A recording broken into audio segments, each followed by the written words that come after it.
Hello there all, my name is Kate and welcome to this channel. Happy to see you back here, thank you for joining. Today we're going to visit the one and only Paris. Paris, surprisingly perhaps, is the capital of France. Most beautiful, elegant city in the world, symbol of love, romance, fashion, and sophistication. The good kind of sophistication. What is particularly interesting, the boundaries of the city did not change since 1860.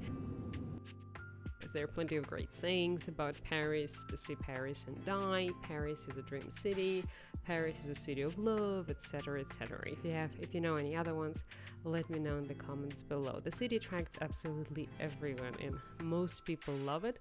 Those who don't love it pretend not to love it, I think, just to be more sophisticated seemingly, but I love this city. It might sound as a cliche, but it is one of my favorite cities in the world. Lovers of fashion and romance would appreciate it. Lovers of good French movies would have something to see in Paris. Lovers of art and history, architecture, and definitely food. Here you will find absolutely everything for great holidays: world famous museums, fashionable shops, interesting sites, cozy restaurants and coffee shops, and most romantic places of the world.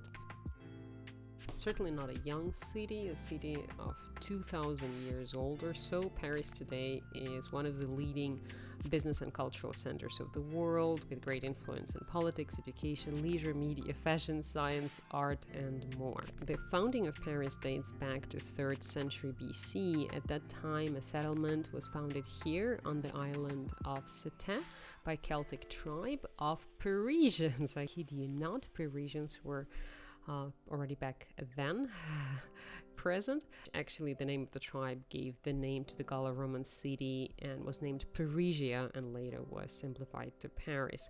The city became a capital of France in the 10th century and remains so, with a few interruptions to this day. Paris grew on the site of the ancient settlement, as we pointed out, of Parisian tribe. Trade was the basis of their economy. In 1502 BC, they joined a revolt of Gauls, revolting against whom? Well, obviously revolting against Romans, and unsurprisingly, perhaps they were defeated by Romans. And Romans took over the city and rebuilt it in the best fashion of the Roman city, with aqueducts and baths and amphitheaters. In the 4th century, however, the city was besieged by Franks, and after 10-year siege, it was taken. It became capital of Frankish state in the 5th century. And in the 6th century, the city continued to grow rapidly, not only due to its political function, but also due to flourishing trade. The royal residence located here stayed here until the 14th century. However, in the first half of the 15th century, during the 100 Years' War, the city was occupied by the British, and from the middle of 15th century to the middle of 16th century, the capital was actually moved to Tours. So for about 100 years, Paris was not a capital. In the new time, in the 16th century, Paris again became the capital of France, and at the same time, the city was once again shaken by a lot of wars, in particular the religious wars. However, the population continued to grow, and Paris was a big city already back then, with 300,000 people. That's roughly 16th century. In the 17th century, the royal residence was moved by King Louis XV to Versailles. Starting from 19th century, the city became one of the main cultural and economic centers of Europe, that it remains to this day. Interestingly, the city acquired the modern appearance in the middle of 19th century, so roughly everything that we see in the city today was a result of grandiose restructuring initiated by Baron Osman.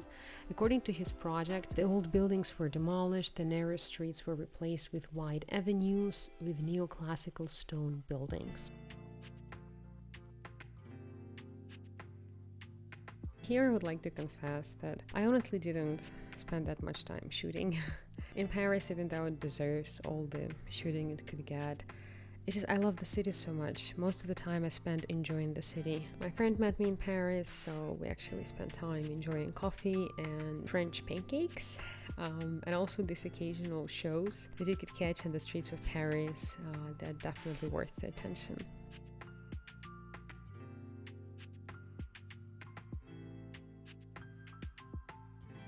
And of course, you can confidently say that you've been to Paris only after visiting the wonderful and beautiful spacious courtyard of Louvre. It's truly beautiful, it's a masterpiece of architecture in and out of itself, and it houses tens of thousands of works of art from ancient Mesopotamian, Egyptian, Greek artifacts, and beyond to masterpieces of Da Vinci, Michelangelo, and Rembrandt. And obviously, the Mona Lisa is here. It's very hard to get close to it. It's always very crowded around it. It is covered with a protective glass. There's a story behind it. There's good reason to do that because Mona Lisa was in fact stolen back in the day. So no wonder there's an extra precaution in protecting it. So it is really quite small. I've always imagined it to be bigger. But yeah, if you want to say Mona Lisa, prepare to stay in line just to, get closer to it. So as you know, Leonardo da Vinci was born and raised in Italy, but interestingly enough, he died in France. And both countries, for whatever reason, claim artists as their own. I personally believe, no offense to France, but I believe that Italy has far more grounds to do so. So his famous painting, the Mona Lisa, was put on display in Louvre in 1804, but later was stolen by Italian national Vincenzo Perugia in 1911. So Perugia dressed up as an employee and simply took the painting off the wall and walked away when no one was looking.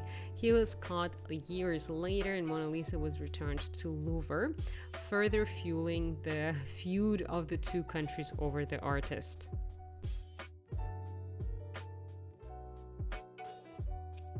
I realize it might come as a shock, but Paris is the home of high fashion. Such high-end brands as Louis Vuitton, Christian Dior, and Chanel started in Paris, and to this day, these brands find their home in Paris. Paris Fashion Week is also one of the biggest fashion events of the year in the world and has been held annually here since 1973. And more surprises about Paris, believe it or not, but Paris' most iconic building, you have 3 guesses which one that is, was only meant to be a temporary monument. So the famous Iron Lady was France's way of demonstrating its superior technological and construction skills. It was constructed in 1889 by Eiffel. It was extremely unpopular. Residents, in fact, called it useless monstrosity. Luckily for us, however, the popularity of this iconic piece of architecture saved it from destruction. And truly luckily for us, luckily for the world, because you can hardly imagine Paris without the Eiffel Tower. It is a stunning building or stunning construction. I don't know what it is about it that captures imagination, but it is stunning. And there's so many copies around the world, but nowhere it fits as well as it does in Paris.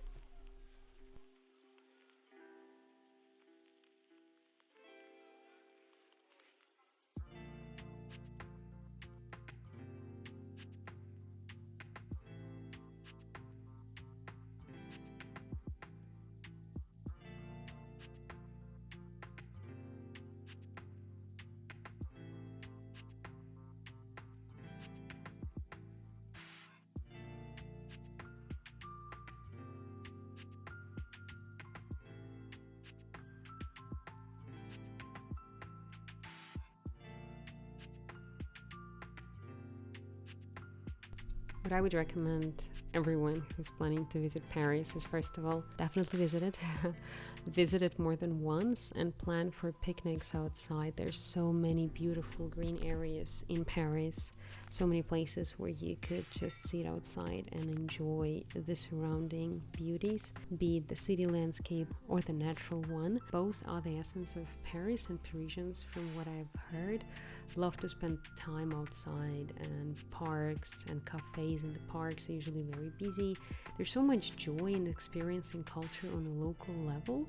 So there's a saying, right? Do as Romans do, right? So in Paris, do as Parisians do. And finally, and most importantly, obviously our trip would be incomplete without mentioning Notre Dame de Paris. The cathedral was built on a small island called Île de la Cité in the middle of Seine.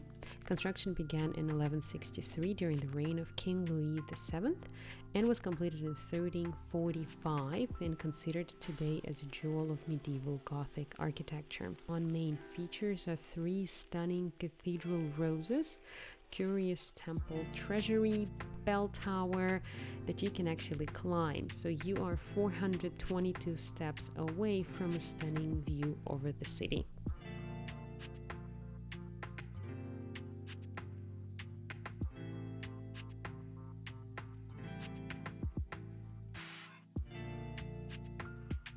So that would be all that I wanted to share with you today about Paris. I hope you enjoyed the video and learned something new and interesting about it. If you're planning a visit to Paris, let me know how you liked it. If you've already been to Paris, would also be interested in know about your experiences. Other than that, as always, thank you so much for joining me. Thank you for staying till the end. Don't forget to put the like if you like the video. Don't forget to subscribe. Put that notification button, a tiny bell. Then you won't miss the new videos. Again, thank you so much and see you soon.